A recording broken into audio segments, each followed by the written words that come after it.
ॐ सहनाववतु सहनौ भुनक्तु सह वीर्यं करवावहै तेजस्विनावधीतमस्तु मा विद्विषावहै। ॐ शान्ति शान्ति शान्तिः। ॐ गणानां त्वा गणपतिगुं हवामहे कविं नामुपमश्रवस्तमं ज्येष्ठराजं ब्रह्मणां ब्रह्मणस्पत आनः शृण्वन्ति भीषितसादनं महागणपतये नमः। ॐ सर्वधर्मस्थापकस्तं सर्वधर्मस्वरूपकः आचार्याणां महाचार्य रामकृष्णाय ते नमः।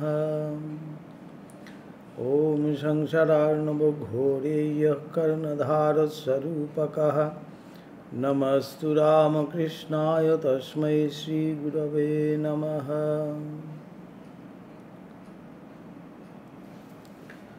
শ্রী শ্রী রামকৃষ্ণ লীলা প্রসঙ্গ। আমাদের গতদিন যেটা হচ্ছিল, ঠাকুরের গুরুভাব, তা আমরা কালই ঠাকুরের তিথি পুজো, সন্ন্যাস ইত্যাদি দেখতে পেয়েছি। যদিও ভক্তরা এবার ঢোকার সেই সুযোগ হয়নি করোনা আবহে, কিন্তু আমাদের যথারীতি সেই ঠাকুরের উৎসব সেইভাবেই কিন্তু পালিত হয়েছে। 25 জন ব্রহ্মচারী তারা সন্ন্যাস দীক্ষা পেয়েছেন। সব কিছুই ঠিকঠাকই কিন্তু হয়েছে। তো ঠাকুর নিশ্চয়ই এখন খুব খুশি। 25 জন সন্তানকে তিনি আবার পেয়েছেন সন্ন্যাসী রূপে। তো এই যে আমরা গুরু ভাব পড়ছিলাম, ঠাকুরের গুরু ভাব বলাই হচ্ছে যে তিনিই হলেন কি গুরু। এই জন্য সেই প্রণাম মন্ত্রে আছে সংসারার্ণব ঘোরে ইয় কর্ণধার স্বরূপক। যিনি কর্ণধার রূপে আছেন, এই সংসার রূপ যে ঘোর সেইটি কাটানোর জন্য, সেখান থেকে আমাকে উদ্ধার করার জন্য সেই গুরুরূপী শ্রীরামকৃষ্ণকে আমি প্রণাম করি। তো এই গুরু ভাব নিয়ে আমাদের আলোচনা চলছিল। এখানে আমরা গতদিন যেটা পড়েছি, কাঁচা আমি পাকা আমি ইত্যাদি কথা নিয়ে ঠাকুর হচ্ছিল। ঠাকুরের কাঁচা আমিটার এককালে নাশ হইয়া বিরাট পাকা আমিতে অনেক কাল অবস্থিতি, ওই অবস্থাতেই তাহাতে গুরুভাব প্রকাশ পাইত। অতএব দীনভাব ও গুরুভাব অবস্থানুসারে এক ব্যক্তিতে আসা অসম্ভব নহে। ঠাকুরের ক্ষেত্রে এইটি আমরা দেখতে পেয়েছি।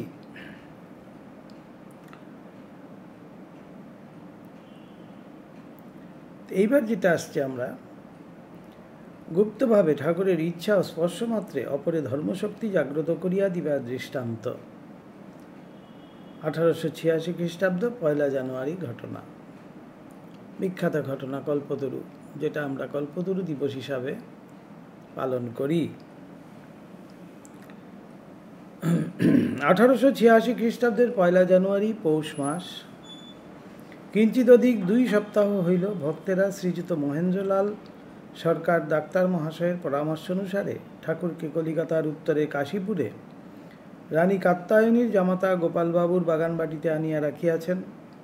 ডাক্তার বলিয়াছেন, কলিকাতার বায়ু অপেক্ষা বাগান অঞ্চলের বায়ু নির্মল ও যতদূর সম্ভব নির্মল বায়ুতে থাকিলে ঠাকুরের গোলরোগের উপশম হইতে পারে।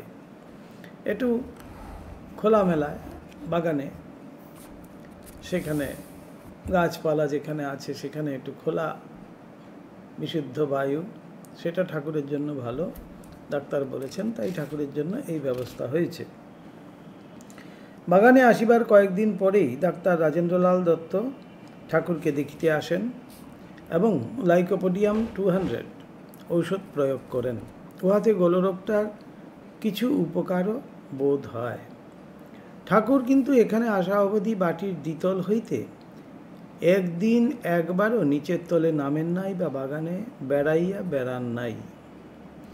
আজ শরীর অনেকটা ভালো থাকার অপরাহ্নে বাগানে বেড়াইবার ইচ্ছা প্রকাশ করিয়াছেন। কাজেই ভক্তদিগের আজ বিশেষ আনন্দ। ঠাকুর নিচে আসবেন, একটু বেড়াতে চেয়েছেন, তাই সবাই ভেবেছে যে বাহ, ঠাকুর আজকে বেশ সুস্থ বোধ করছেন নিশ্চয়ই, সেই জন্যই তিনি এই ইচ্ছা প্রকাশ করছেন। স্বামী বিবেকানন্দের তখন তীব্র বৈরাগ্য। স্বামীজি তখন কাশীপুরেই আছেন। সাংসারিক উন্নতি কামনা সমূহ ত্যাগ করিয়া ঠাকুরের নিকট বাস করিতেছেন ও তাহার দ্বারা উপদিষ্ট হইয়া শ্রী ভগবানের দর্শনের জন্য নানা প্রকার সাধন করিতেছেন। ওই যে বলে দিয়েছেন, তাকে যে দেখতে চায় তাকে তিনি দেখা দেন। তো তাকে দেখার জন্য আমাকে চেষ্টা করতে হবে। সমস্ত রাত্রি বৃক্ষতলে ধুনি বা অগ্নি জ্বালাইয়া ধ্যান, জপ, ভজন, পাঠ ইত্যাদিতেই থাকেন। অপর কয়েকজন ভক্ত যথা ছোট গোপাল, কালী ইত্যাদি আবশ্যকীয় দ্রব্যাদি আনয়ন প্রভৃতি করিয়া তাহাকে ওই বিষয়ে সাহায্য করেন এবং আপনারও যথাসাধ্য ধ্যান ভজন করেন। গৃহভক্তেরা বিষয়কর্মাদিতে নিযুক্ত থাকায় সর্বদা ঠাকুরের নিকটে থাকিতে পারেন না। সুবিধা পাইলেই আসা যাওয়া করেন এবং যাহারা ঠাকুরের সেবায় নিরন্তর ব্যাপৃত তাহাদের আহার আদির সকল বিষয়ের বন্দোবস্ত করিয়া দেন ও কখনো কখনো 1-8 দিন থাকিয়াও যান। আর ইংরেজি বর্ষের প্রথম দিন বলিয়া ছুটি থাকায় অনেকেই কাশীপুরের বাগানে উপস্থিত হইয়াছেন। 1 জানুয়ারি, তাই অনেকেই কিন্তু এসছেন। অপরাহ্ন বেলা 3টা বাজিয়া গিয়াছে। ঠাকুর লাল পেরে ধুতি, একটি পিরান, লাল পাড় বসানো একখানি মোটা চাদর, কান ঢাকা টুপি ও চটি জুতাটি পরিয়া স্বামী অদ্ভুতানন্দের সহিত উপর হইতে ধীরে ধীরে নিচে নামিলেন এবং নিচেকার হল ঘরটি দেখিয়া পশ্চিমের দরজা দিয়া বাগানের পথে বেড়াইতে চলিলেন। গৃহভক্তেরা কেহ কেহ ঠাকুর ওইরূপে বেড়াইতে যাইতেছেন দেখিতে পাইয়া সানন্দে তাহার পশ্চাৎ পশ্চাৎ যাইতে লাগিলেন। শ্রীযুক্ত নরেন্দ্র, স্বামী বিবেকানন্দ প্রমুখ বালক বা যুবক ভক্তেরা তখন সমস্ত রাত্রি জাগরণে ক্লান্ত থাকায় হল ঘরের পাশে যে ছোট ঘরটি ছিল তাহার ভিতর নিদ্রা যাইতেছেন।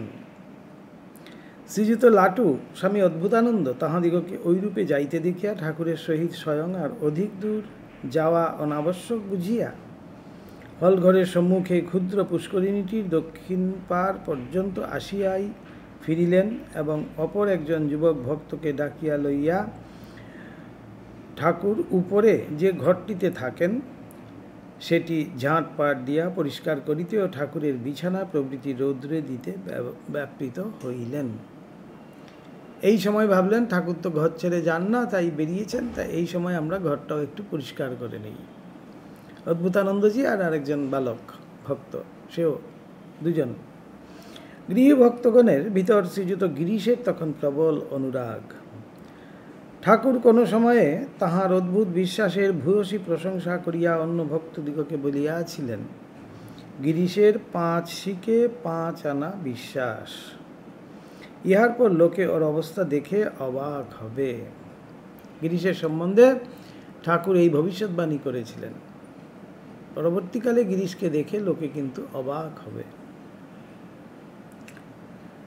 বিশ্বাস ভক্তির প্রবল প্রেরণায় গিরিশ তখন হইতে ঠাকুরকে সাক্ষাৎ ভগবান জীবোদ্ধারের জন্য কৃপায় অবতীর্ণ বলিয়া অনুক্ষণ দেখিতেন এবং ঠাকুর তাহাকে নিষেধ করিলেও তাহার ওই ধারণা সকলের নিকট প্রকাশ্যে বলিয়া বেড়াইতেন। গিরিশও সেদিন বাগানে উপস্থিত আছেন এবং শ্রীযুত রাম প্রমুখ অন্য কয়েকটি গৃহী ভক্তের সহিত একটি আম গাছের তলায় বসিয়া কথোপকথন করিতেছেন। গিরিশও সেখানে আছেন। রামচন্দ্র আছেন। ঠাকুর ভক্তগণ পরিবৃত হইয়া উদ্যান মধ্যস্থ প্রশস্ত পথটি ধরিয়া বাগানের গেটের দিকে ধীরে ধীরে অগ্রসর হইতে হইতে প্রায় মধ্যপথে আসিয়া পথের ধারে আম গাছের ছায়ায় শ্রীযুত রাম ও শ্রীযুত গিরিশকে দেখিতে পাইলেন এবং গিরিশকে সম্বোধন করিয়া বলিলেন, গিরিশ, তুমি কি দেখেছ আমার সম্বন্ধে যে অত কথা আমি অবতার ইত্যাদি যাকে তাকে বলে বেড়াও? সহসা ওইরূপে জিজ্ঞাসিত হইয়াও গিরিশের বিশ্বাস টলিল না।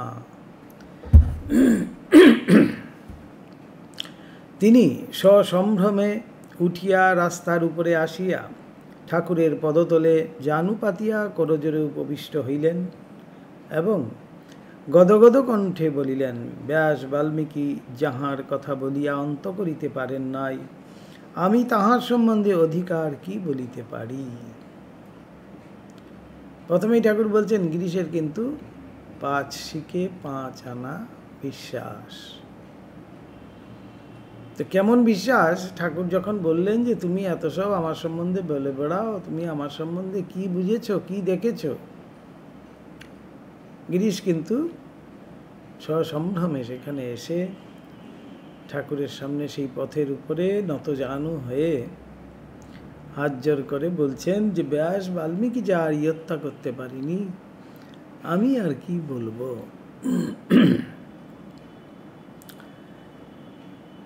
গিরিশের ঐরূপ অদ্ভুত বিশ্বাসের কথা শুনিয়া ঠাকুরের সর্বাঙ্গ রোমাঞ্চিত হইয়া উঠিল এবং মন উচ্চ ভূমিতে উঠিয়া তিনি সমাধিস্থ হইলেন। ঠাকুর ওইখানে দাঁড়িয়েই গিরিশের এই উদ্দীপনাময় অনুরাগপূর্ণ এই কথার জন্য ঠাকুর কিন্তু সমাধিস্থ হয়ে গেলেন। গিরিশ তখন ঠাকুরের সেই দেবভাবে প্রদীপ্ত মুখমণ্ডল দেখিয়া উল্লাসে চিৎকার করিয়া জয় রাম কৃষ্ণ বলিয়া বারবার পদধূলি গ্রহণ করিতে লাগিলেন। ওই অবস্থাতে ঠাকুরকে স্পর্শ করে প্রণাম করছেন। ঠাকুরের কি কৃপা যদি আমরা ভাবি, কেননা ওই অবস্থাতে যে কেউ কিন্তু স্পর্শ করতে পারতেন না ঠাকুরকে। ইতোমধ্যে ঠাকুর অর্ধবাজ্যদশায় হাস্যমুখে উপস্থিত সকলের দিকে চাহিয়া বলিলেন, তোমাদের কি আর বলিব, তোমাদের সকলের চৈতন্য হোক। সেই বিখ্যাত উক্তি ঠাকুর সেই দিন বলেছিলেন, তোমাদের চৈতন্য হোক। ভক্তেরা সে অভয়বাণী শুনিয়া তখন আনন্দে জয় জয় রব করিয়া কেহ প্রণাম, কেহ পুষ্পবর্ষণ এবং কেহ বা আসিয়া পদস্পর্শ করিতে লাগিলেন। প্রথম ব্যক্তি পদস্পর্শ করিয়া দণ্ডায়মান হইবা মাত্র ঠাকুর ঐরূপ অর্ধবাজ্যদশায় তাহার বক্ষ স্পর্শ করিয়া নিচের দিক হইতে উপরের দিকে হস্ত সঞ্চালিত করিয়া বলিলেন, চৈতন্য হোক।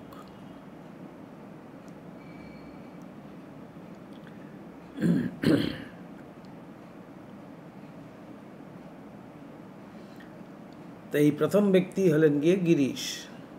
গিরিশ যেই প্রণাম করেছেন ঠাকুর তার বক্ষ স্পর্শ করে এইভাবে তুলে দিয়েছেন হাতটা উপরের দিকে দিয়ে বলছেন, তোমার চৈতন্য হোক। দ্বিতীয় ব্যক্তি আসিয়া প্রণাম করিয়া উঠিবা মাত্র তাহাকেও ঐরূপ করিলেন। তৃতীয় ব্যক্তিকেও ঐরূপ, চতুর্থকেও ঐরূপ। এইরূপে সমাগত ভক্তদিগের সকলকে একে একে ঐরূপে স্পর্শ করিতে লাগিলেন। আর সে অদ্ভুত স্পর্শে প্রত্যেকের ভিতর অপূর্ব ভাবান্তর উপস্থিত হইয়া কেহ হাসিতে, কেহ কাঁদিতে, কেহ বা ধ্যান করিতে, আবার কেহ বা নিজে আনন্দে পরিপূর্ণ হইয়া অহেতুক দয়ানিধি ঠাকুরের কৃপালাভ করিয়া ধন্য হইবার জন্য অপর সকলকে চিৎকার করিয়া ডাকিতে লাগিলেন। সে চিৎকার ও জয় রবে ত্যাগী ভক্তেরা কেহ বা নিদ্রা ত্যাগ করিয়া, কেহ বা হাতের কাজ ফেলিয়া ছুটিয়া আসিয়া দেখেন উদ্যান পথ মধ্যে সকলে ঠাকুরকে ঘিরিয়া ঐরূপ পাগলের ন্যায় ব্যবহার করিতেছেন। এবং দেখিয়াই বুঝিলেন দক্ষিণেশ্বরে বিশেষ বিশেষ ব্যক্তির প্রতি কৃপায় ঠাকুরের দিব্য ভাবাবেশে যে অদৃষ্টপূর্ব লীলার অভিনয় হইত, তাহারই অদ্য এখানে সকলের প্রতি কৃপায় সকলকে লইয়া প্রকাশ।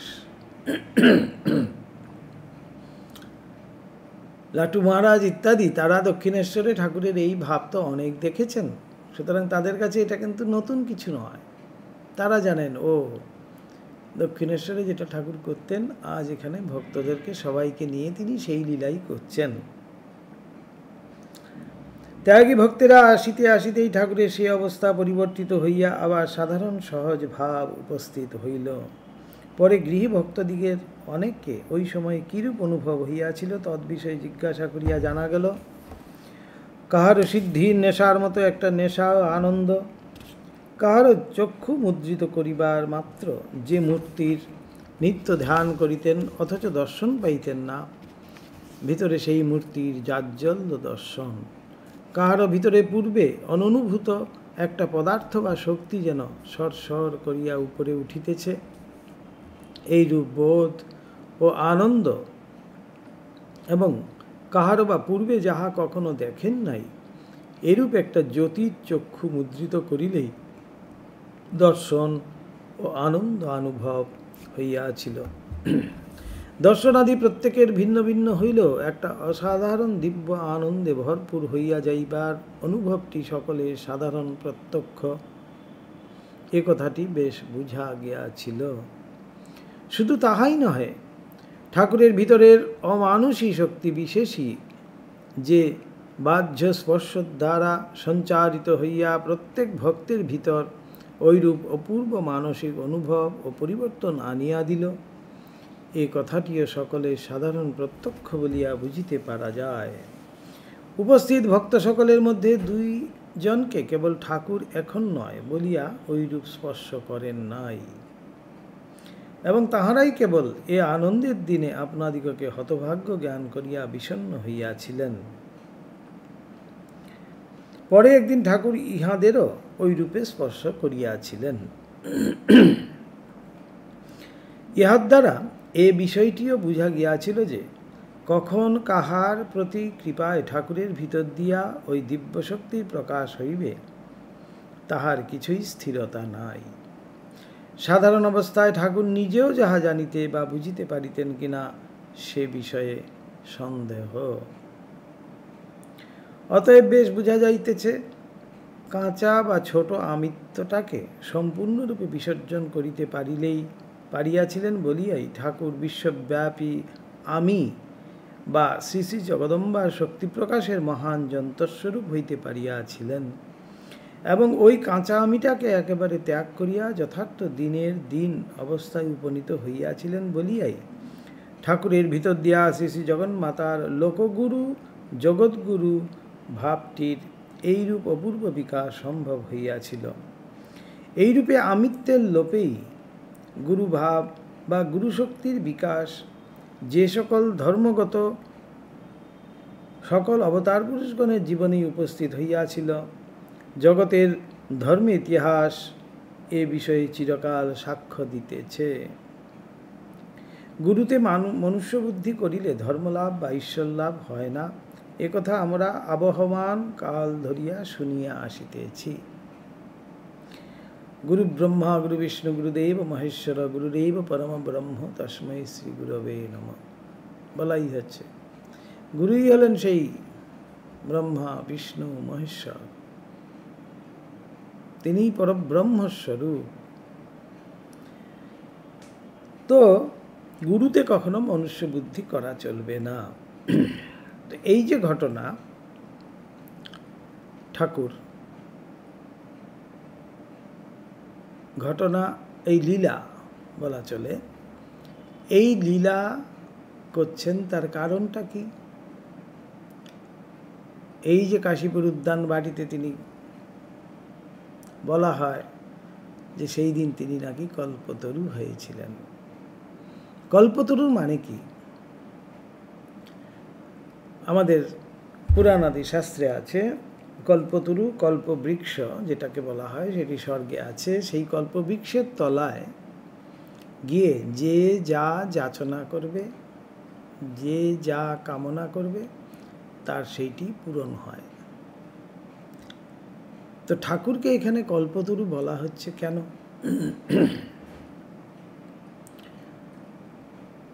তো সেই স্পর্শ মাত্রেই সেইখানে যারা ছিলেন, গিরিশ, রাম আদি যারা ভক্তরা ছিলেন, তারা বুঝতে পারলেন তাদের জীবনে আর কিছু চাওয়া পাওয়া নেই, তারা যেন পরিপূর্ণ হয়ে গেছে। এবং ঠাকুর তাদেরকে মধ্যে স্পর্শ করে ঠাকুর এই আশীর্বাদ করলেন, তোমাদের আর কি বলবো, তোমাদের চৈতন্য হোক। এই চৈতন্য হোক এই শব্দটির মানেও কিন্তু অনেক গূঢ়। এক কথায় ঠাকুর বলে দিচ্ছেন চৈতন্য হোক। চৈতন্য হওয়ার মানেটাই হলো গিয়ে আমি এই মনুষ্য শরীর ধারণ করে এই জগতে এসেছি, আমার কাজ কি, আমার উদ্দেশ্য কি, সেই দিকে যেন আমি সজাগ হই। অচৈতন্য হয়ে গেছে, আমরা কথায় কথায় বলি অচৈতন্য হয়ে গেছে লোকটি, তার মানে সে মূর্ছা গেছে, অর্থাৎ সে আর তার নিজের মধ্যে নেই। এই চৈতন্যর কথাটাই মানেটি হলো, ঠাকুর তাই বলছেন যে আমরা আমাদেরকে এই শরীর, এই মান যশ, টাকা পয়সা, সংসার ইত্যাদি এইসব নিয়ে আমরা কিন্তু ভুলে গেছি যে আমাদের জন্ম কিসের জন্য, এই জগতে আমাদের আসা কেন। তো আমার উদ্দেশ্য হলো কি সেই ভগবান লাভ। সেই ভগবান লাভ করার জন্য আমার মনের যেন স্ফুরণ হয়, আমার মন যেন জাগ্রত হয়, আমি যে সেই ঘুমিয়ে আছি সেটি যেন আমি জেগে উঠি। এটার জন্যই ঠাকুর স্পর্শ করে ঊর্ধ্ব দিকে হাত উঠিয়ে দিয়ে বললেন তোমাদের চৈতন্য হোক। অর্থাৎ এই বুদ্ধি, এই সেন্সটা যাতে আমার মধ্যে কাজ করে, সেইটাই কিন্তু ঠাকুর বললেন।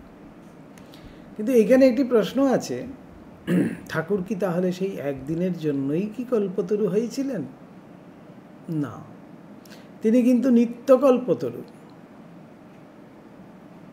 ঠাকুর এই লীলার মধ্যে দিয়ে দেখালেন যে দেখো, আমাকে কেউ যদি এইভাবে স্মরণ মনন করে, কেমনভাবে? এই ঠাকুর গিরিশের উপমা দিচ্ছেন। প্রথমেই বললেন গিরিশের 5 শিকে 5 আনা বিশ্বাস। এই এমন বিশ্বাস যদি কেউ করে, এই জন্য ঠাকুর গিরিশকে দিয়েই কিন্তু দেখাচ্ছেন। গিরিশের কাছে গিয়ে ঠাকুর বললেন যে তুমি এত সব বলো আমার সম্বন্ধে, তুমি কি বুঝো?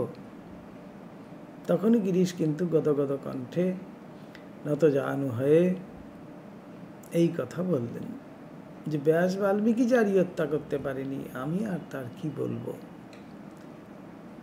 এই যে গিরিশের ভাব, এই যে শরণাগতির ভাব, এই আত্মসমর্পণের ভাব, এইটি কিন্তু ঠাকুর শেখাচ্ছেন, গিরিশের মধ্যে দিয়ে লীলা করছেন আমাদের জন্য।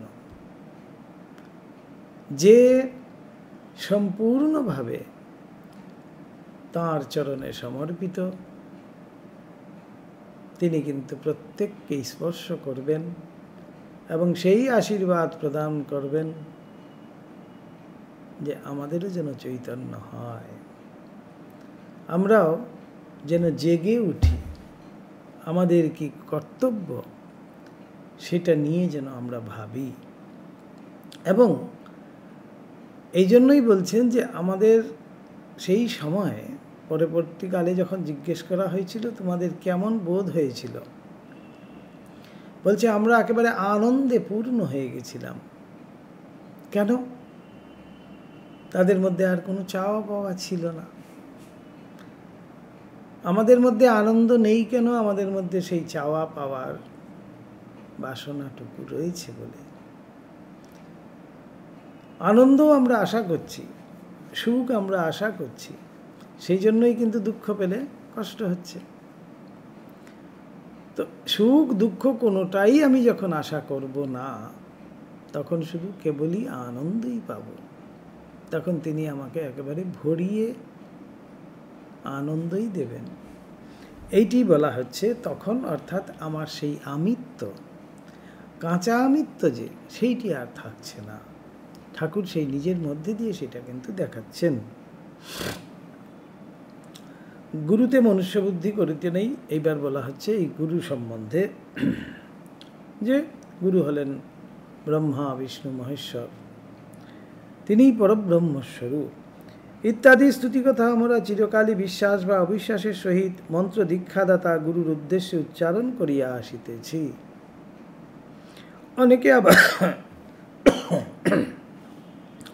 অনেকে আবার বিদেশি শিক্ষার কুহকে পড়িয়া আপনাদের জাতীয় শিক্ষা ও ভাব বিসর্জন দিয়া মানব বিশেষকে ঐরূপ বলা মহাপাপের ভিতর গণ্য করিয়া অনেক বাদানুবাদ করিতেও পশ্চাৎপদ হন নাই। যারা বিদেশি শিক্ষায় শিক্ষিত, তারা কিন্তু এইসব কথাকে বলবে যেটি পাপ কথা, এটি বলতে নেই।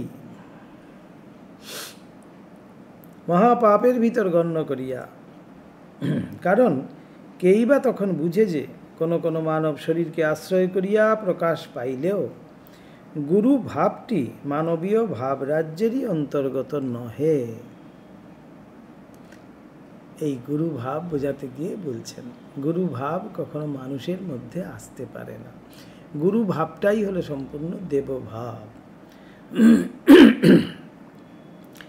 কেই বা তখন জানে যে শরীর রক্ষার উপযোগী জলবায়ু, আহার প্রভৃতি নিত্য আবশ্যকীয় বস্তু সমস্তের ন্যায় মায়াপাশে বদ্ধ ত্রিতাপে তাপিত মানব মনের সমস্ত জ্বালা নিবারণ ও শান্তি লাভের উপায়স্বরূপ হইয়া শ্রী শ্রী জগন্মাতা স্বয়ংই ওই ভাব ও শক্তিরূপে শুদ্ধ বুদ্ধ অহমিকা শূন্য মানব মনের ভিতর দিয়া পূর্ণরূপে প্রকাশিত আছেন। আমাদের ধারণাতেই নাই সেটা, যে সেই শক্তি, সেই জগন্মাতা বা পরব্রহ্ম, সেই ব্রহ্ম বা সেই শক্তি যিনি, তিনিই গুরুরূপে কাউকে আশ্রয় করে আমাদেরকে কৃপা করছেন, সেটা কিন্তু আমাদের ধারণার মধ্যেই নেই। এবং কেই বা তখন ধারণা করে যে আমার মন যতটা পরিমাণে অহংকার ত্যাগ করিতে বা কাঁচা আমিটাকে ছাড়িতে পারে, ততটা পরিমাণেই সে ওই ভাব ও শক্তি প্রকাশের যন্ত্রস্বরূপ হয়। আমরা সেটা তো ভাবিই না, যে যত বেশি অহংকার ছাড়তে পারবে তত বেশি ভগবানের কাছে হবে। বলছেন যে যত বেশি আমার অহংকার ত্যাগ হবে তত বেশি আমি ভগবানের যন্ত্রস্বরূপ হব।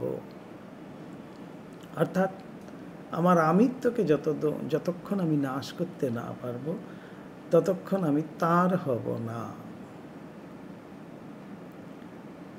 সাধারণ মানব মনে ওই দিব্য ভাবের যৎ সামান্য ছিটে ফোঁটা মাত্র প্রকাশ, তাই আমরা ততটা ধরিতে ছুঁইতে পারি না। কিন্তু ভগবান শ্রীকৃষ্ণ, বুদ্ধ, চৈতন্য, শঙ্কর, যিশু প্রভৃতি পূর্ব যুগ অবতার সকলে এবং বর্তমান যুগে ভগবান শ্রীরামকৃষ্ণে ওই দিব্য শক্তির ওইরূপ অপূর্ব লীলা যখন বহু ভাগ্য ফলে কাহারও নয়ন পথে পতিত হয়, তখনই সে প্রাণে প্রাণে বুঝিয়া থাকে যে এ শক্তি প্রকাশ মানবের নহে, সাক্ষাৎ ঈশ্বরের। তো এই প্রকাশ, এই যে গুরু ভাবের প্রকাশ, এটি মানবের দ্বারা কখনো সম্ভব নয়, সেটি ঈশ্বরেরই।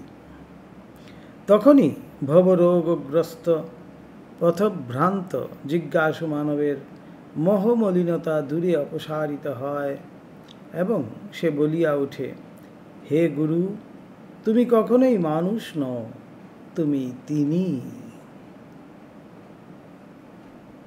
তমেব মাতা পিতা ত্বমেব, ত্বমেব বন্ধুশ্চ সখা ত্বমেব, ত্বমেব বিদ্যা দ্রবিণম ত্বমেব সর্বম মম দেব দেব বলছে।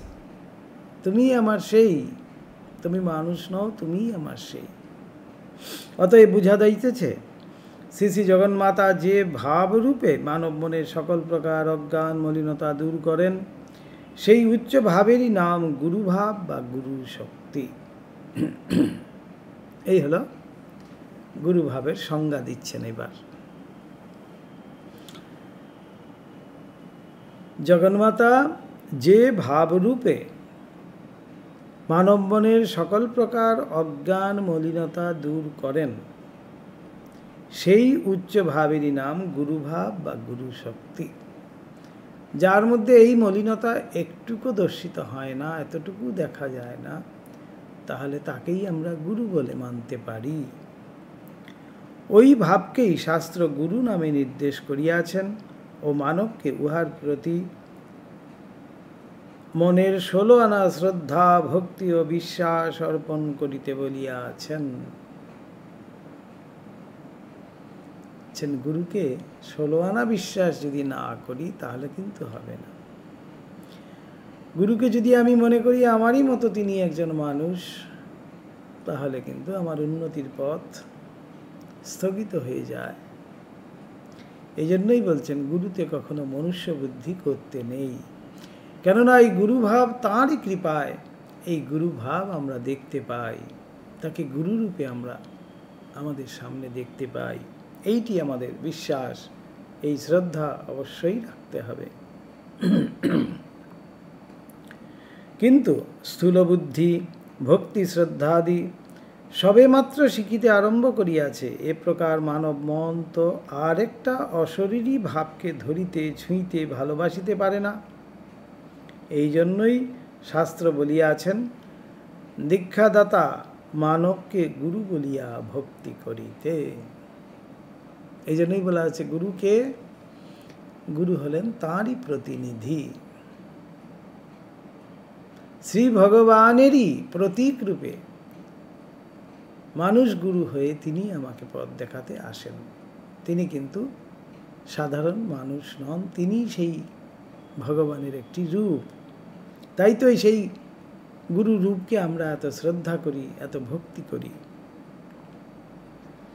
দীক্ষাদাতা, সেজন্য যাহারা বলেন আমরা গুরু ভাবটিকে শ্রদ্ধা ভক্তি করিতে পারি, কিন্তু যে দেহটা আশ্রয় করিয়া ওই ভাব আমাদের নিকট প্রকাশিত হয়, তাহাকে মান্য ভক্তি কেন করিব? ওই ভাব তো আর তাহার নহে। এটি অনেকেরই কিন্তু আমাদের সন্দেহ হয় যে শ্রীরামকৃষ্ণকে গুরু বলে মানতে পারি, ঠিক আছে, কিন্তু আমার দীক্ষাদাতা যিনি, যাকে আমি দেখছি আমারই মতো তিনি খাচ্ছেন, শুচ্ছেন, হাঁটছেন, ঘুরছেন,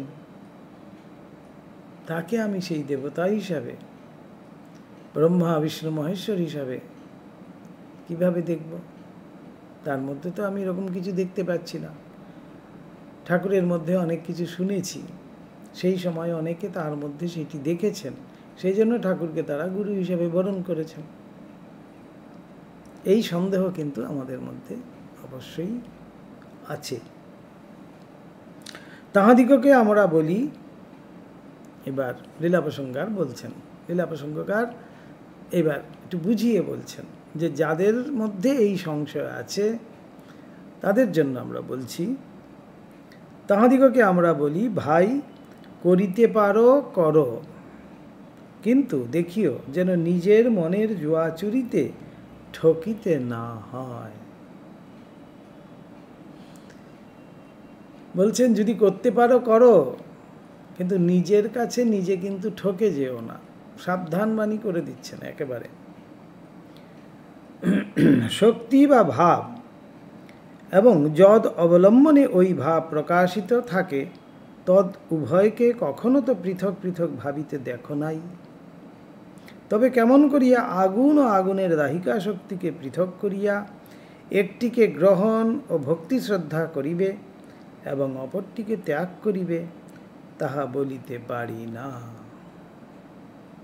এখানে সেই উপমা দিয়ে বলছেন যথাগ্নের দাহিকা শক্তি, সেই গুরুর মধ্যে সেই শক্তি কিন্তু বর্তমান।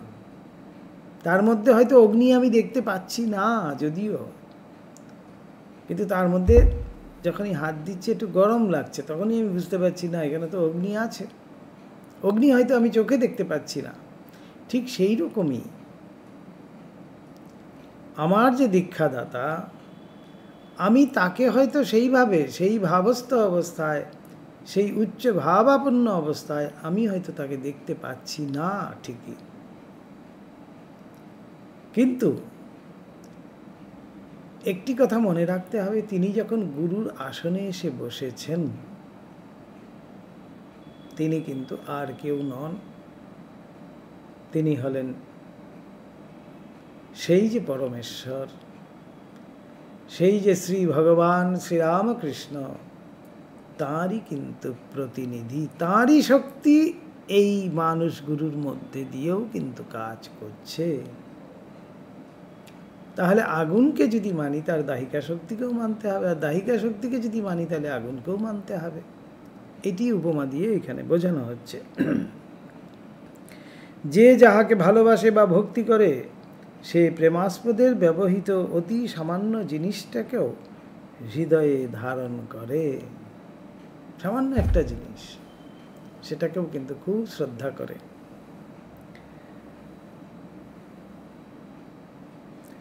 তাহার স্পৃষ্ট, তিনি পা দিয়ে মারিয়ে গেছেন, সেই স্পৃষ্ট, তাহার স্পৃষ্ট ফুলটা বা কাপড় চোপড় খানাও সে পবিত্র বলিয়া বোধ হয়। অর্থাৎ সেই গুরু যেটা স্পর্শ করেছেন, যেটা স্পৃষ্ট করেছেন, যেটি ব্যবহার করেছেন, সেই সমস্তই কিন্তু আমার কাছে অত্যন্ত পবিত্র বস্তু হিসাবে গ্রহণীয়।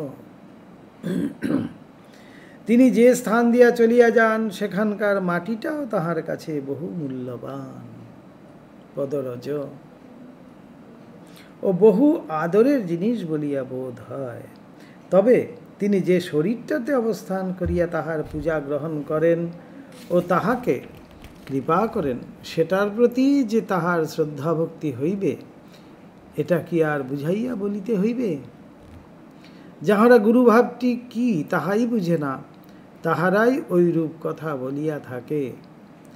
আর যাহার গুরুভাবের প্রতি ঠিক ঠিক ভক্তি হইবে, তাহার ওই ভাবের আধার গুরুর শরীরটার উপরেও ভক্তি শ্রদ্ধার বিকাশ হইবেই হইবে। ঠাকুর এই বিষয়টি বিভীষণের ভক্তির দৃষ্টান্ত দিয়ে আমাদিগকে বুঝাইতেন। বিভীষণের দৃষ্টান্ত দিচ্ছেন। এইখানে একটি প্রসঙ্গক্রমে মনে পড়ছে, শ্রীমৎ স্বামী ভূতেশানন্দজি মহারাজ সকালের দিকে মন্দির প্রণামে আসতেন। 9টা নাগাদ তিনি মন্দির প্রণামে আসবেন। অনেক ভক্তরাই সেই সময় মন্দিরের চারিদিকে দাঁড়িয়ে থাকত অপেক্ষায়, কখন মহারাজ আসবেন, সেই সময় একবার তাহলে মহারাজকে দর্শন হবে। তো মহারাজ এসে দেখেছি, মহারাজ এসে প্রথমে আস্তে আস্তে করে উঠে সেই প্রথম সামনের যে দরজা, বড় দরজা, সেই দরজার সামনে এসে ঠাকুরকে কাছ থেকে ঠাকুরকে অনেকক্ষণ ধরে প্রণাম করলেন। প্রণাম করে যেই উনি বেরিয়ে গেলেন, আমি প্রথম একদিন দেখছি যে ভাবলাম, আচ্ছা মহারাজ যেই বেরিয়ে গেলেন দেখছি ওই সেই মন্দিরের দরজার সামনে সবাই একেবারে হুড়োহুড়ি করছে। আমি ভাবলাম কি হলো, কেউ পড়ে টরে গেছেন হয়তো। আমি একটু এগিয়ে গিয়ে দেখতে গেলাম, সবাই মহারাজ যেখানটায় দাঁড়িয়েছিলেন সেইখানটার জায়গাটাকে ভালো করে ঘষে ঘষে মাথায় লাগাচ্ছেন আর প্রণাম করছেন। আমার দেখে ভারী আনন্দ হলো। এই যে গুরু ভক্তি, তিনি যেখানটায় দাঁড়িয়েছেন সেই জায়গাটা পর্যন্ত এত পবিত্র। তারপরে তিনি যেই গাড়ি দিয়ে বেরিয়ে চলে যাচ্ছেন, সেই রাস্তাটাতে পর্যন্ত সবাই প্রণাম করছেন। এই হলো গুরু ভক্তি। আমরা এমন ভক্তও কিন্তু দেখেছি। তো এইবার ঠাকুর এই বিষয়টি বিভীষণের ভিতর ভক্তির দৃষ্টান্ত দিয়া আমাদিগকে বুঝাইতেন। যথা শ্রীরামচন্দ্রের মানবলীলা সম্বরণের অনেক কাল পরে কোনো সময় নৌকাডুবি হইয়া একজন মানব লঙ্কার উপকূলে সমুদ্র তরঙ্গের দ্বারা নিক্ষিপ্ত হয়। বিভীষণ অমর, 3 কালই তিনি লঙ্কায় রাজত্ব করিতেছেন। তাহার নিকট ওই সংবাদ পৌঁছিল, সভাস্থ অনেক রাক্ষসের সুকোমল মানব দেহরূপ খাদ্যের আগমন সংবাদে। অর্থাৎ রাক্ষসদের ভোগ্য বস্তু তো মানব শরীর, একটা সুন্দর মানুষ গিয়ে হাজির হয়েছে লঙ্কায়, তো রাক্ষসরা খুব আনন্দ। আগমন সংবাদে জিহ্বায় জল আসিল। রাজা বিভীষণের কিন্তু ওই সংবাদ শুনিয়া এক অপূর্ব ভাবান্তর আসিয়া উপস্থিত হইল। তিনি গলদশ্রু লোচনে ভক্তি গদগদ বাক্যে বারবার বলিতে লাগিলেন, অহো ভাগ্য। বিভীষণ একেবারে গদগদ হয়ে গেছে যে আমার কি ভাগ্য, অহো ভাগ্য। রাক্ষসেরা তাহার ভাব না বুঝিতে পারিয়া সকলে একেবারে অবাক। তৎপরে বিভীষণ তাহাদের বুঝাইয়া বলিতে লাগিলেন, যে মানব শরীর আমার রামচন্দ্র ধারণ করিয়া লঙ্কায় পদার্পণ করেন ও আমাকে কৃতার্থ করেন, বহুকাল পরে আজ আবার সেই মানব শরীর দেখিতে পাইব।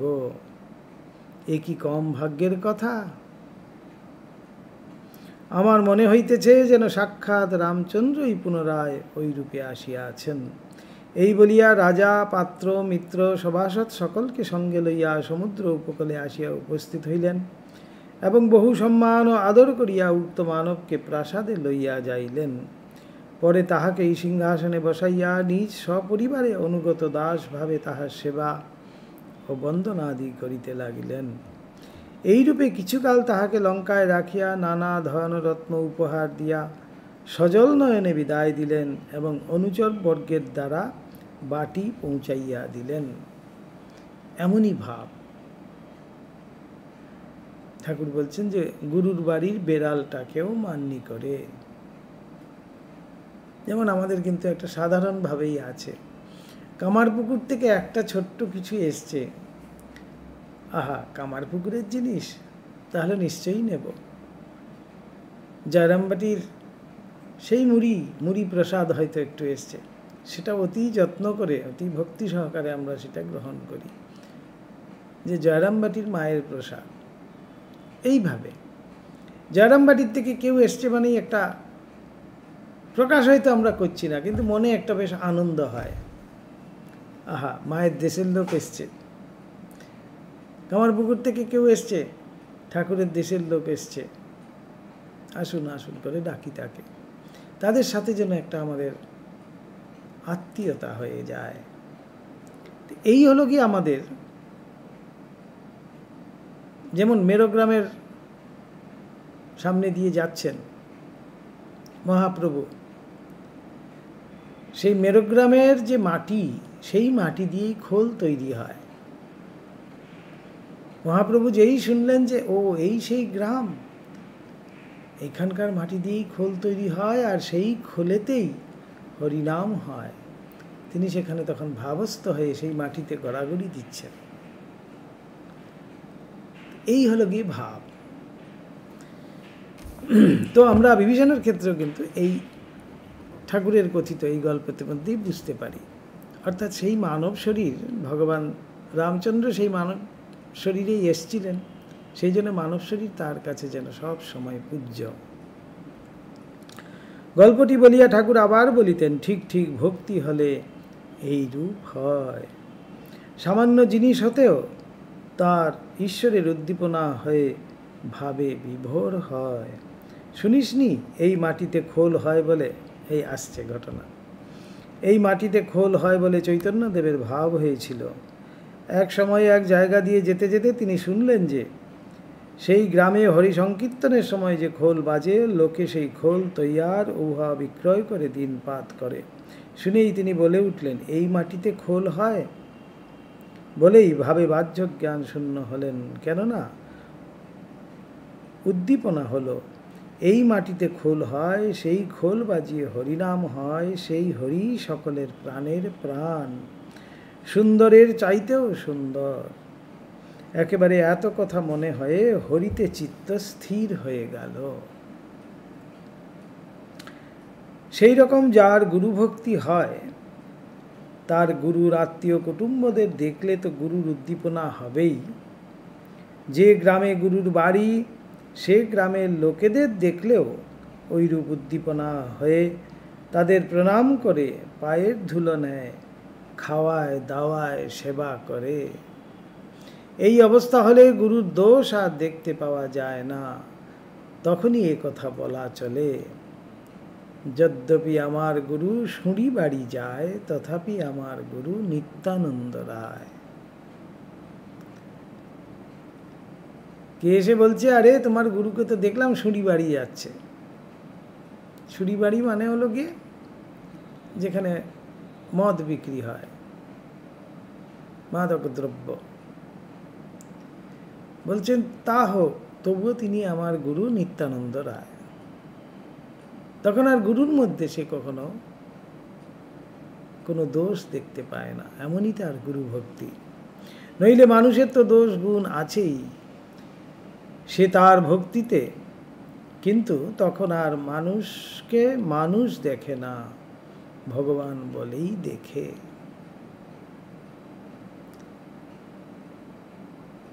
এই আমরা অনেক সময় কিন্তু এটা ভুল করি যে আমাদের গুরু শরীর চলে গেছে।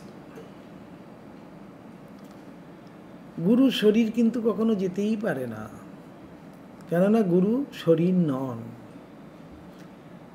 তিনি সেই একটা শরীরকে আশ্রয় করে এসেছিলেন বলেই কিন্তু সেই শরীরটার প্রতি আমাদের শ্রদ্ধা ভক্তি আমরা নিবেদন করি, আমাদের বিশ্বাস নিবেদন করি। কিন্তু তিনি একটি অবস্থা, একটি ভাব। তো সেই অবস্থা বা সেই ভাবের কিন্তু কখনো শেষ নেই। তিনি একবার যখন আমার সামনে সেই রূপে এসেছেন, চিরকাল তিনি আমার কাছে সেই রূপেই থাকবেন এবং সেই শ্রদ্ধা সেই ভক্তি আমার থেকে পাবেন। এইটি আমার মনে রাখতে হবে।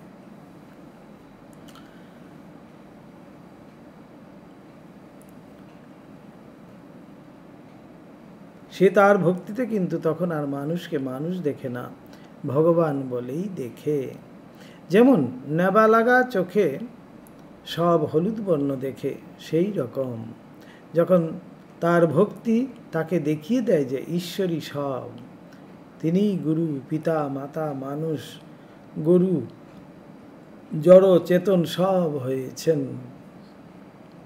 ত্বমেব সর্বম মম দেব দেব, তুমি সব আমার। দক্ষিণেশ্বরে একদিন একজন সরল উদ্ধত যুবক ভক্ত ঠাকুর যে বিষয়টি তাহাকে বলিতেছিলেন তৎসম্বন্ধে নানা আপত্তি তর্ক উত্থাপিত করিতেছিল। ঠাকুর ৩-৪ বার তাহাকে ওই বিষয়টি বলিলেও যখন সে বিচার করিতে লাগিল, তখন ঠাকুর তাহাকে সুমিষ্ট ভর্ৎসনা করতেন, আবার সুমিষ্ট ভর্ৎসনা করিয়া বলিলেন, তুমি কেমন গা? আমি বলছি আর তুমি কথাটা নিচ্ছ না। এইবার ঠাকুর নিজের মূর্তি যেন ধারণ করছেন, বলে আমি বলছি তবু তুমি নিচ্ছ না। যুবকের এইবার ভালোবাসায় হাত পড়িল। সে বলিল, আপনি যখন বলছেন তখন নিলুম বই কি, আগেকার কথাগুলো তর্কের খাতিরে বলেছিলাম। ঠাকুর এখানে কিন্তু ভালোবাসা দিয়ে দেখাই দিচ্ছেন যে তুমি যদি আমাকে ভালোবাসো, আমি তো তোমাকে বলছি, তাহলে তুমি আমার কথাটাও নিচ্ছ না। বলছে হ্যাঁ, ভালোবাসার খাতিরে নিলাম, আগের কথাগুলো ওই তর্কের খাতিরে বলেছি। ঠাকুর শুনিয়া প্রসন্ন মুখে হাসিতে হাসিতে বলিলেন, গুরু ভক্তি কেমন জানো?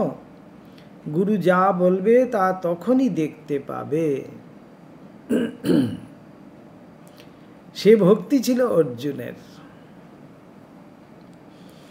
তো আমাদের যদি সেরকম গুরুভক্তি হয়, তো গুরু যেমনটি বলবেন আমি কিন্তু তেমনটি দেখতে পাব। উপমা দিচ্ছেন ঠাকুর, যেমন অর্জুনের হয়েছিল। একদিন শ্রীকৃষ্ণ অর্জুনের সঙ্গে রথে চড়ে বেড়াতে বেড়াতে আকাশের দিকে চেয়ে বললেন, দেখো সখা, কেমন এক ঝাঁক পায়রা উঠছে। অর্জুন অমনি দেখিয়া বলিলেন, হাঁ সখা, অতি সুন্দর পায়রা। পরক্ষণেই শ্রীকৃষ্ণ আবার দেখিয়া বলিলেন, না সখা, ও তো পায়রা নয়। অর্জুন দেখিয়া বলিলেন, তাই তো সখা, ও পায়রা নয়। কথাটি এখন বোঝো।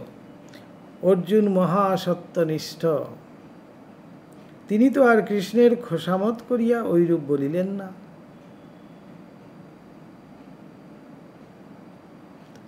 আমরা এখন কি করি, বাচ্চাদেরকে বোঝানোর যেমন আমরা বোঝাই, বাচ্চাটা বলছে যে এই এই এই এই এটা দেখা যাচ্ছে, আমরা বলছি হ্যাঁ হ্যাঁ ওই তো দেখা যাচ্ছে।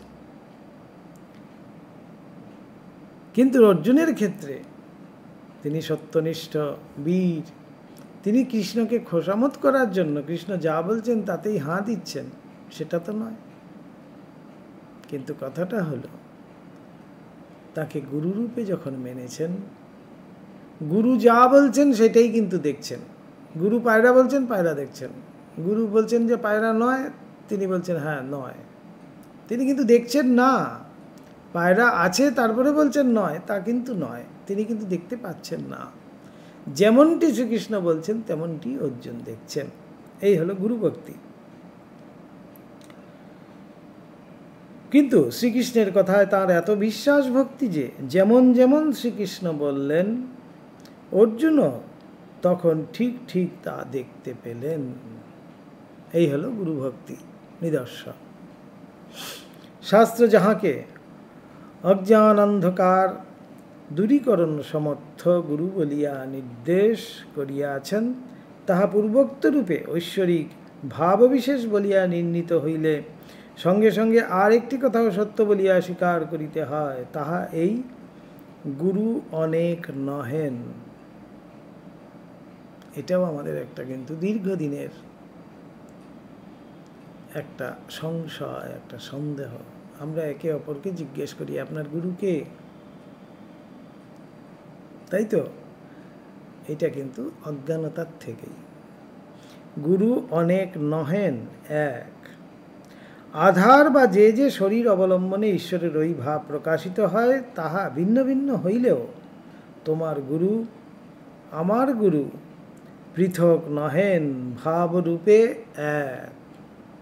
সেই গুরুভাব কিন্তু প্রকাশিত হচ্ছে কার থেকে? শ্রীরামকৃষ্ণের থেকে। তো এখানেই বলা হচ্ছে যে শ্রীরামকৃষ্ণই হলেন গিয়ে গুরু।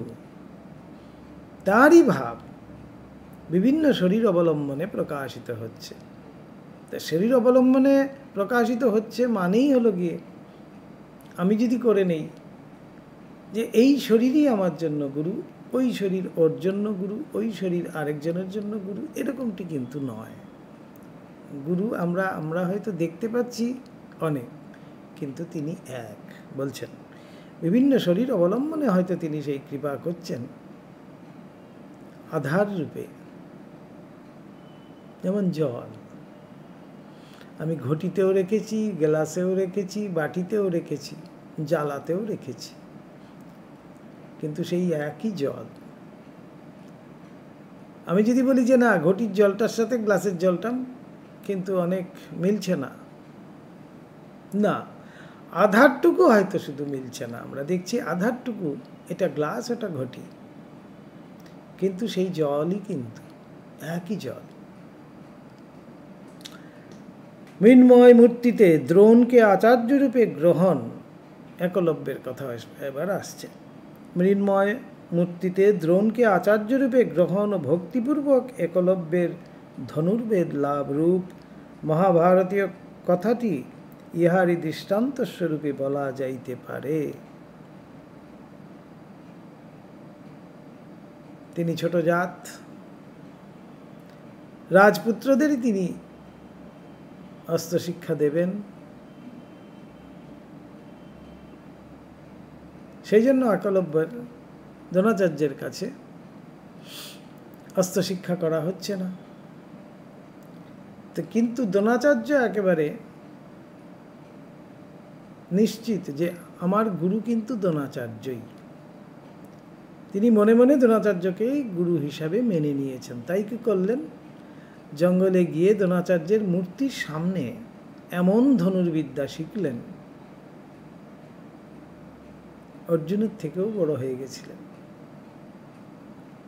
সে আমরা জানি মহাভারতের কাহিনী। মহাভারতীয় কথাটি ইহারই দৃষ্টান্ত স্বরূপে বলা যাইতে পারে। অবশ্য এ কথাটি যুক্তিতে দাঁড়াইলেও ঠিক ঠিক হৃদয়ঙ্গম হওয়া অনেক সময় ও সাধন সাপেক্ষ, এবং হৃদয়ঙ্গম হইলেও যতক্ষণ মানবের নিজের দেহবোধ থাকে ততক্ষণ যে শরীরের ভিতর দিয়া গুরুশক্তি তাহাকে কৃপা করেন, সেই শরীর অবলম্বনেই শ্রী গুরু পূজা করা ভিন্ন উপায়ান্তর নাই। ঠাকুর এই কথাটি দৃষ্টান্ত নিষ্ঠা ভক্তির জ্বলন্ত নিদর্শন হনুমানের কথা আমাদিগকে বলিতেন। কৃষ্ণ অবতারে যখন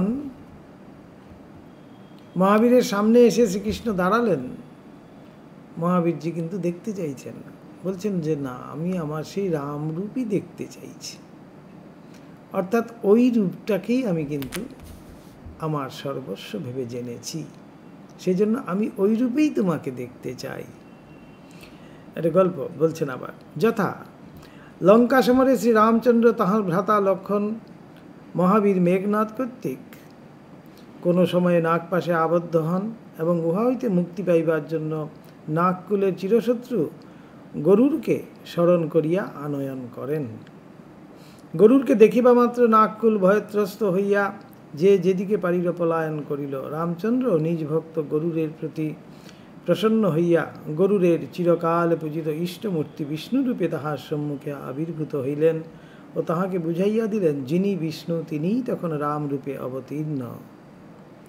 হনুমানের কিন্তু শ্রী রামচন্দ্রকে ওইরূপে বিষ্ণুমূর্তি পরিগ্রহ করিতে দেখা ভালো লাগিল না, এবং কতক্ষণে তিনি পুনরায় রামরূপ পরিগ্রহ করিবেন এই কথাই ভাবিতে লাগিলেন।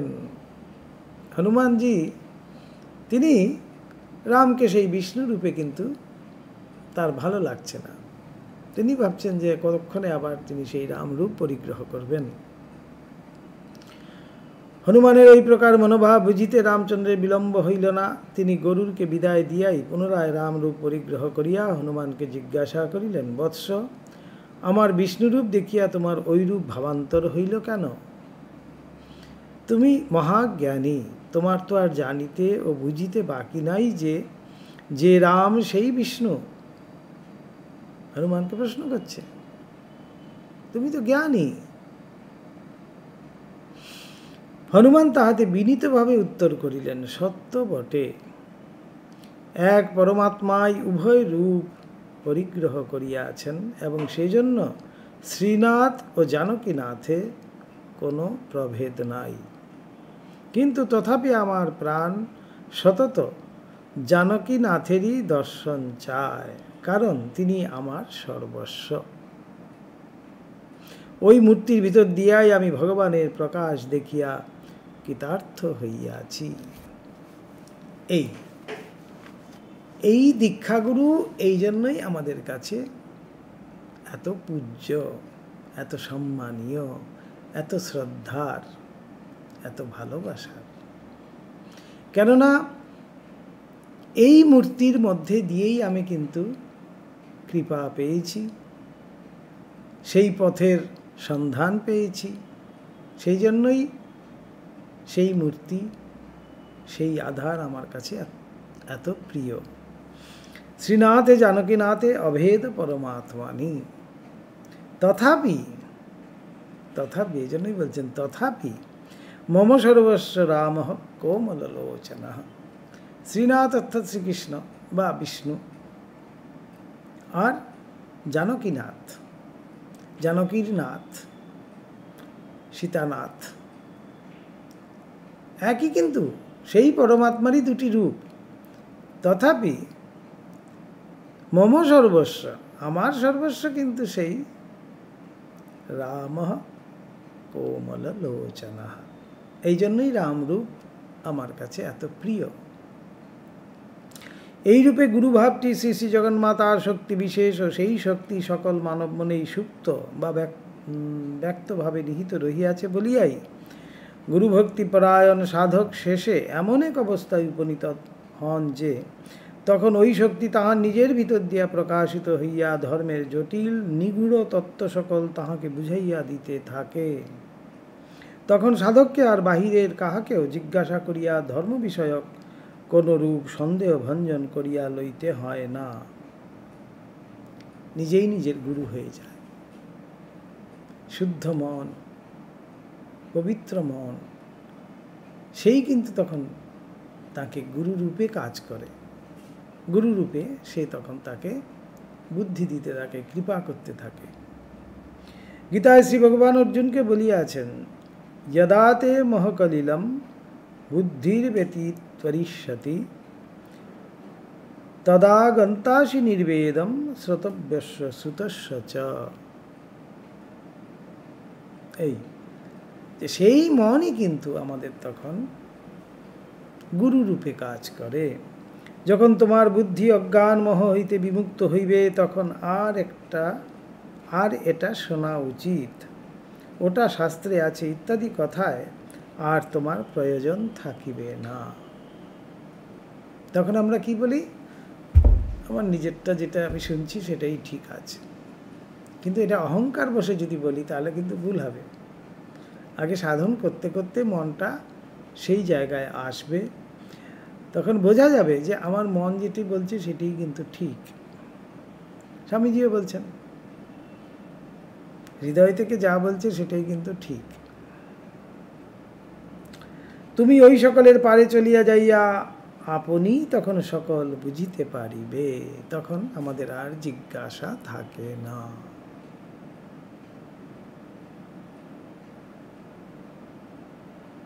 বলছেন তখন আমরা একেবারে যেন পূর্ণ হয়ে যাই। সাধকের তখন ওইরূপ অবস্থা আসিয়া উপস্থিত হয়। ঠাকুর ওই অবস্থাকে লক্ষ্য করিয়াই বলিতেন, শেষে মনই গুরু হয় বা গুরুর কাজ করে। মনই তখন বলে দেবে এই করো সেই করো, এটা করবে না ওটা করবে না ইত্যাদি। মানুষ গুরু মন্ত্র দেয় কানে, আর জগৎগুরু মন্ত্র দেয় প্রাণে। মানুষ গুরু মন্ত্র দেয় কানে, আর জগৎগুরু মন্ত্র দেয় প্রাণে।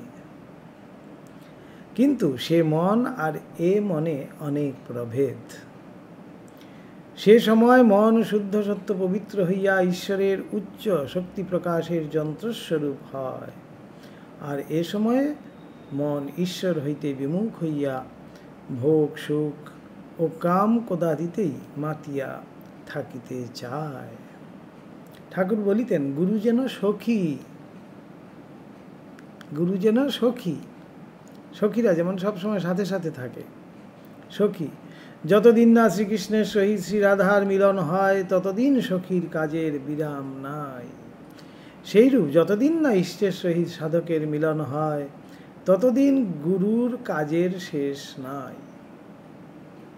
এইরূপে মহিমান্বিত শ্রীগুরু জিজ্ঞাসু ভক্তের হাত ধরিয়া উচ্চ হইতে উচ্চতর ভাবরাজ্যে আরোহণ করেন এবং পরিশেষে তাহাকে ইষ্টমূর্তির সম্মুখে আনিয়া বলেন, ও শিষ্য ওই দেখো।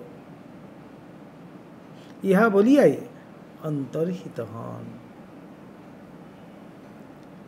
ঠাকুর আরেক জায়গায় বলছেন না, গুরু হলেন গিয়ে ঘটক। ঈশ্বরের সাথে ভক্তের মিলন ঘটায়, ঈশ্বরের সামনে নিয়ে এসে বলবে ওই দেখো, বলে দিয়ে তিনি কিন্তু অন্তর্হিত হয়ে গেলেন। অন্তর্হিত অর্থাৎ সেই ইষ্ট মূর্তিতেই তিনি কিন্তু লীন হয়ে গেলেন। অর্থাৎ সেখানেই বুঝিয়ে দেওয়া হচ্ছে তিনি সেই ইষ্টেরই প্রতীক স্বরূপ। ইষ্টেরই ভাব অবলম্বনে তিনি এসে আমাকে কৃপা করেছেন, আবার তাতেই কিন্তু মিলিয়ে গেলেন। এই কাজ শেষ হয়ে গেছে, তার জন্য তিনি কিন্তু আবার গিয়ে সেই ইষ্ট মূর্তিতেই বিলীন হয়ে গেলেন। ঠাকুরকে একদিন ঐরূপ বলিতে শুনিয়া একজন অনুগত ভক্ত শ্রী গুরুর সহিত বিচ্ছেদ তবে তো একদিন অনিবার্য। আচ্ছা, তাহলে তো গুরুর সাথে আমার বিচ্ছেদ হয়ে যাচ্ছে। ভয় পেয়েছে। ভাবিয়া ব্যথিত হৃদয়ে জিজ্ঞাসা করেন, গুরু তখন কোথায় যান মশাই? ঠাকুর তদুত্তরে বলেন, গুরু ইষ্টে লয় হন। গুরু কৃষ্ণ বৈষ্ণব তিনে এক, একে তিন। এই যে গুরুতত্ত্ব, এই ঠাকুরের নিজ মুখের এই গুরুতত্ত্বের উপরে তো আর কোনো গুরুতত্ত্ব হতেই পারে না। ঠাকুর স্বয়ং জগৎগুরু হয়ে এই যে পরবর্তীকালে আমরা মানুষ গুরুর আশ্রয় নেব, তার জন্য কিন্তু আমাদের এই সংশয় ছেদন করছেন। আমাদের মনে তো অনেক সংশয় ছিল, আমার গুরু, তোমার গুরু ইত্যাদি, এই করে অনেক রকমের আমরা কিন্তু সংশয় আত্মা, এই সমস্ত সংশয় তিনি দূর করছেন এই গুরু ভাবে পূর্ণ শ্রীরামকৃষ্ণ। তো আজকে এই ঠাকুরের জন্মোৎসবের